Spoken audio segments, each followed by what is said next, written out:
नमस्कार, मी धनंजय सानप ॲग्रोवन शोमध्ये तुमचं स्वागत। केंद्रीय ग्राहक व्यवहार आणि अन्न व सार्वजनिक वितरण मंत्री प्रल्हाद जोशी यांनी नुकतंच दिल्लीतील एका कार्यक्रमामध्ये शेती कामासाठी वापरल्या जाणाऱ्या इलेक्ट्रिक ट्रॅक्टरसाठी एक चाचणी संहिता जारी केली आहे।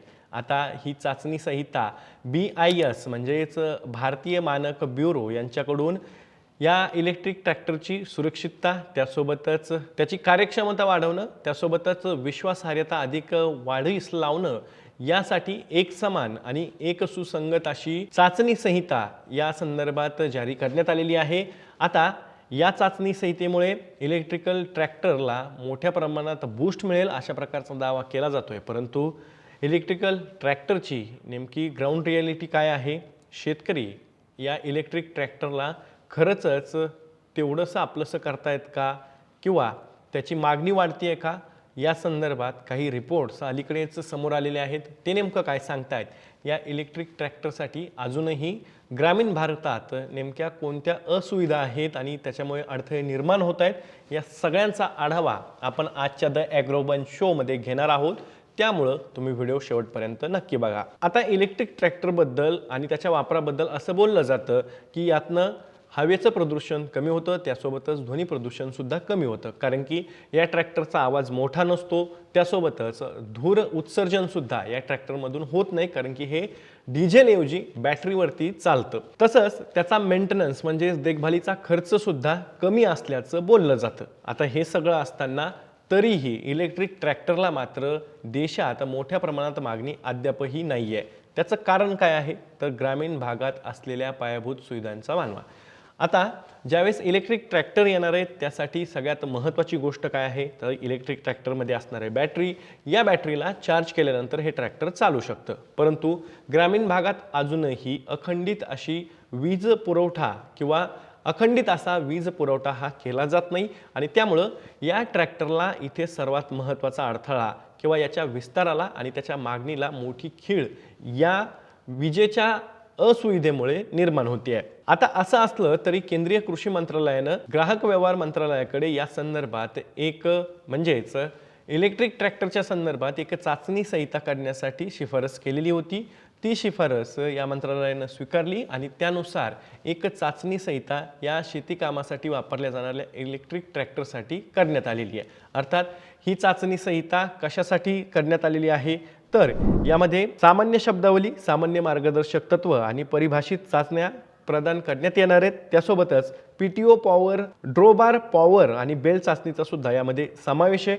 हे मानक IS 5994/2022 आणि इलेक्ट्रिक वाहनांसाठी लागू असलेल्या संबंधित ऑटोमोटिव्ह उद्योग मानकांच्या तांत्रिक माहितीवर अवलंबून आहे, आणि त्यासाठी ते शेतीसाठी सुद्धा अनुकूल मानलं जात आहे। आता चालू आर्थिक वर्षात इलेक्ट्रिक ट्रॅक्टरची देशात विक्री किती झाली आहे यावरती एक नजर टाकली तर एक गोष्ट लक्षात येते की देशात केवळ 26 ट्रॅक्टरची विक्री म्हणजेच इलेक्ट्रिक ट्रॅक्टरची विक्री ही चालू आर्थिक वर्षात झालेली आहे। आता ज्यावेळेस आपण या संदर्भात महाराष्ट्राचा विचार करतो त्यावेळेस चालू आर्थिक वर्षात केवळ 11 ट्रॅक्टर हे महाराष्ट्रात इलेक्ट्रिकल ट्रॅक्टर विकले गेलेत।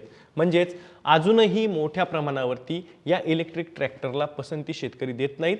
या इलेक्ट्रिक ट्रॅक्टरच्या ऐवजी शेतकरी डिझेल ट्रॅक्टर वापरण्यावरती जास्त जोर देत आहेत। यामध्ये सर्वात महत्त्वाचं कारण जसं मी आधी म्हणालो की ग्रामीण भागात या इलेक्ट्रिक ट्रॅक्टरला चार्जिंग कसं करायचं म्हणजेच त्याच्या चार्जिंगचे स्टेशन नसल्यामुळं हा एक प्रश्न शेतकऱ्यांसमोर आहे, आणि त्यामुळे चालू आर्थिक वर्षात केवळ महाराष्ट्रात 11 ट्रॅक्टर म्हणजेच इलेक्ट्रिकल ट्रॅक्टर हे शेतकऱ्यांनी खरेदी केलेत। अर्थात यासाठी म्हणजेच इलेक्ट्रिकल ट्रॅक्टरांना आणि त्यासोबतच इलेक्ट्रिक वाहनांना एक प्रकारे प्रोत्साहन देण्यासाठी राज्य सरकारकडून कापणी यंत्रांच्या किमतीत 10% कपात म्हणजेच एक प्रकारे अनुदान दिलं जातं। दुसरीकडे ट्रॅक्टरवरती सुद्धा 10% अनुदान हे सबसिडी राज्य सरकारच्या माध्यमातून दिली जाते, परंतु तरीही राज्यात एवढी सबसिडी असूनही फक्त चालू आर्थिक वर्षात 11 ट्रॅक्टरची विक्री या इलेक्ट्रिकल ट्रॅक्टरची झालेली आहे। आता देशात इलेक्ट्रिक ट्रॅक्टर हे फक्त 26 विक्री झालेली असताना जर का आपण डिझेल ट्रॅक्टरची विक्री बघितली तर चालू आर्थिक वर्षात 5 लाख डिझेल ट्रॅक्टरची विक्री झाल्याचं सुद्धा समोर आलेलं आहे। यामध्ये त्यामुळे शेतकरी अजूनही डिझेल ट्रॅक्टरला पसंती देत असल्याचं या सगळ्या आकडेवारीवरून स्पष्ट होते। तसं पाहिलं तर शेती कामासाठी देशात जवळपास दरवर्षी 10 लाखांच्या घरात डिझेल ट्रॅक्टरची विक्री ही केली जाते आणि यामध्ये 30 ते 50 अश्वशक्तीचे म्हणजेच HP हे डिझेल ट्रॅक्टर लोकप्रिय आहेत। परंतु बहुतांश ट्रॅक्टर मात्र 30 अश्वशक्तीपेक्षा म्हणजेच HP पेक्षा कमी क्षमतेचे आहेत, कमी ताकदीचे आहेत आणि त्यामुळे त्याचा वापर आंतरमशागतीच्या पलीकडच्या कामांसाठी केला जात नाही। जसं की जड वाहतूक असेल एखादी ती करायची असेल तर त्यामध्ये सुद्धा इलेक्ट्रिकल ट्रॅक्टरला अडथळा निर्माण होतो किंवा एक प्रकारे मर्यादा येते। दुसरीकडे खोलवर नांगरणी करायची असेल तरीही ट्रॅक्टर म्हणजेच इलेक्ट्रिकल ट्रॅक्टर तिथे मर्यादा त्यांची स्पष्ट होते। तर तिसरं म्हणजे इलेक्ट्रिकल ट्रॅक्टर एकदा चार्ज केल्यानंतर किती तास चालतात यावरती सुद्धा बरंचसं गणित हे अवलंबून आहे। कारण एकदा डिझेल ट्रॅक्टरमध्ये डिझेल टाकल्यानंतर ते आपल्याला जेवढ्या तास चालवायचं आहे तेवढ्या तास चालवता येतं, परंतु इलेक्ट्रिकल ट्रॅक्टरची जर का चार्जिंग संपली तर ते वारंवार म्हणजेच काही तासांनी चार्जिंगला लावावं लागतं आणि या संदर्भात चार्जिंग स्टेशन हे शेतकऱ्यांच्या शेतात नसतात आणि त्यामुळं शेतकरी या इलेक्ट्रिक ट्रॅक्टरला अजूनही स्वीकारत नाहीयेत, ही वस्तुस्थिती आहे। आता असं असलं तरीही देशात ट्रॅक्टर निर्मितीला चालना देण्यासाठी केंद्र सरकारकडून मोठ्या प्रमाणात प्रयत्न हे केले जात आहेत। त्यासाठी या ट्रॅक्टर निर्मिती कंपन्यांना सुद्धा अनुदान मोठ्या प्रमाणावर दिलं जातं, त्यासोबतच विविध सवलती सुद्धा पुरवल्या जात आहेत। परंतु या ट्रॅक्टरची बॅटरीची क्षमता हा विषय ज्यावेळेस समोर येतो त्यावेळेस कंपन्यांकडून सुद्धा म्हणजेच या ट्रॅक्टर निर्मिती कंपन्यांकडून असा दावा केला जातोय की आम्ही आता नवीन क्षमतेच्या म्हणजे जास्त क्षमतेच्या बॅटरी असलेल्या ट्रॅक्टरची सुद्धा निर्मिती करत आहोत, म्हणजेच जास्त क्षमता असलेल्या बॅटरीची सुद्धा निर्मिती करत आहोत आणि त्यामुळे शेतकऱ्यांना या नवीन ट्रॅक्टरचा फायदा होईल असाही दावा कंपन्यांकडून केला जातोय। परंतु जर आपल्याला इलेक्ट्रिकल ट्रॅक्टर जर का चार्ज करायचा असेल तर 230 वॅट किंवा 440 वॅट विजेचा पुरवठा होणं गरजेचं असतं आणि त्यानंतरच हे ट्रॅक्टर चार्ज होतं। परंतु ग्रामीण भागात एकतर अखंडित वीज पुरवठा होत नाही, दुसरीकडे मोठ्या प्रमाणात एक चार्जर असेल एका कंपनीचं तर ते दुसऱ्या ट्रॅक्टरसाठी वापरता येत नाही किंवा त्याला ते बसत नाही आणि त्यामुळे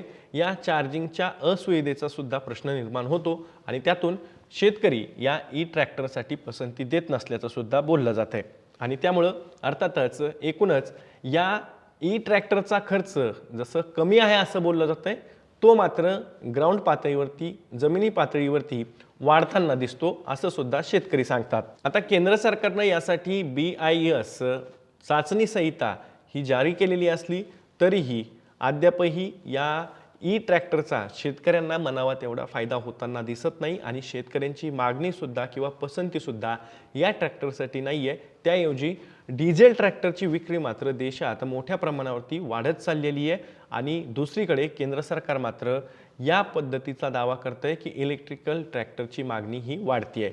अर्थात यासाठी ग्रामीण भागात पायाभूत सुविधा नाही आहेत आणि त्याच्या अभावामुळे शेतकरी अद्यापही फायद्याचं असलं तरी या इलेक्ट्रिकल ट्रॅक्टरला पसंती देत नाहीयेत, ही वस्तुस्थिती आहे। आता विविध राज्य सरकारांनी सुद्धा त्यांच्या राज्यांमध्ये EV धोरण हे राबवायला सुरुवात केलेली आहे आणि त्यातून या इलेक्ट्रिकल व्हेकलसाठी मोठ्या प्रमाणात अनुदान आणि प्रोत्साहन सुद्धा दिलं जातंय। परंतु तरीही शेतकरी मात्र या इलेक्ट्रिकल व्हेकलचा अर्थात प्रामुख्याने बघितलं तर शेती कामासाठी इलेक्ट्रिकल ट्रॅक्टरचा वापर करत नाहीयेत किंवा त्यासाठी पसंती देत नाहीयेत, हेच यातून दिसतंय।